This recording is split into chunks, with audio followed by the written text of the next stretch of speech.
Ave Maria. I have with me here today a special guest, St. Thomas Aquinas. His writings, actually. We're going to be looking at the thought of St. Thomas Aquinas on the Incarnation. St. Thomas Aquinas, as you know, is that great doctor. He lived from 1225 to 1274, and he's been a great gift to Holy Mother Church through the centuries. We look today at his masterpiece, his Summa Theologica on the Incarnation, and we'll be looking specifically at part 3, question 1, which is all on the Incarnation. We'll be looking at articles 1 through 3. And taking a direct look at St. Thomas's thought on the Incarnation, he starts in article 1 with this question: was it fitting that God should become incarnate? Of course. God became incarnate, so it must be fitting. But notice why. So here's what St. Thomas says. I answer that, to each thing, that is befitting which belongs to it by reason of its very nature. But the very nature of God is goodness. Hence it belongs to the essence of the highest good to communicate itself in the highest manner to the creature. And this is brought about chiefly by, begin quote of St. Augustine, his so joining created nature to himself, that one person is made of these three, the Word, a soul, and flesh. And then he continues, hence it is manifest that it was fitting that God should become incarnate. So notice that for St. Thomas, it is fitting that God become incarnate, not because of the redemption, but because of God's goodness. It is fitting that the highest good should himself communicate his goodness in the greatest possible way to a created nature. Therefore, because of God's goodness, good being diffusive of itself, it is fitting that God become incarnate. Now we look at the second article. Article 2 says, was it necessary for the restoration of the human race that the Word should become incarnate?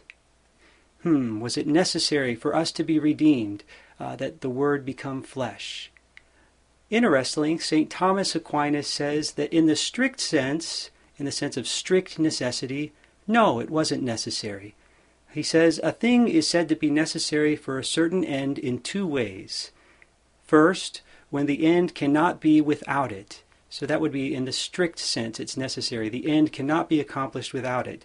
He says, for example, as food is necessary for the preservation of human life. So that's an example of a strict necessity. In this first way, St. Thomas writes, it was not necessary that God should become incarnate for the restoration of human nature. For God, of his omnipotent power, could have restored human nature in many other ways. End quote. So St. Thomas differs with St. Anselm, the other great doctor of the Church, who felt that it was necessary that the Word become flesh for God to redeem us. St. Thomas says God could have done it in many other ways, that it wasn't strictly necessary. He does say that, however, it's necessary in a broad sense. Broad sense in the sense of a horse is necessary for a journey. That's the example he uses. For us, a car is necessary for a long journey, or even a plane, maybe to go to Europe, or a boat. It's not necessary in the strict sense, but in the broad sense that it's more convenient. It's the best way to do it, as St. Thomas says. So it's a more convenient means for restoring human nature. So notice that for St. Thomas, the redemption, strictly speaking, doesn't have to be through the God-man, as St. Anselm holds. And so we might be surprised at the third article. The third article, St. Thomas says, if man had not sinned, would God have become incarnate?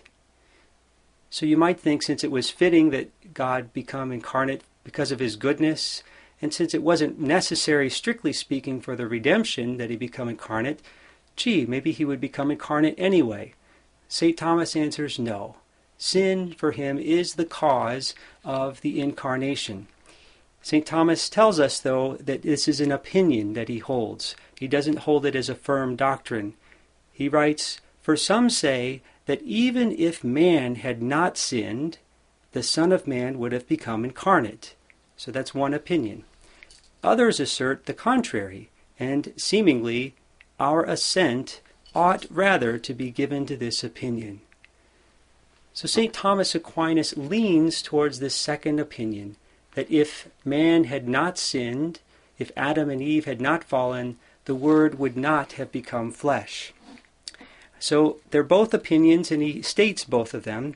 And when push comes to shove, he holds that if man had not sinned, he leans towards the opinion that no sin, no incarnation.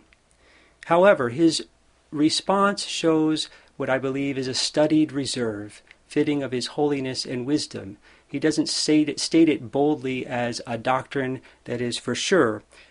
In fact, he even at one point earlier in his life considered that this question was not very important in his commentary on 1 Timothy.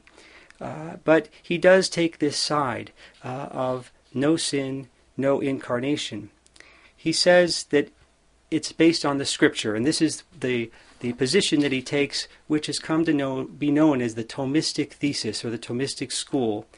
He in the end says, it is more in accordance with this, namely with the Scriptures that he cites, to say that the work of the Incarnation was ordained by God as a remedy for sin, so that had sin not existed, the Incarnation would not have been.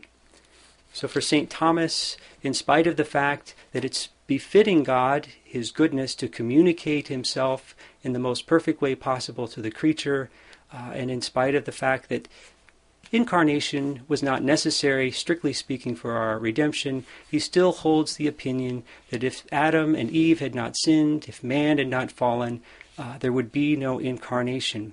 He held this, obviously, as a more probable opinion, not as a strict doctrine. We want to look some more at St. Thomas next time, and then we will be moving into the Franciscan thesis. So thank you for joining us, and God bless you.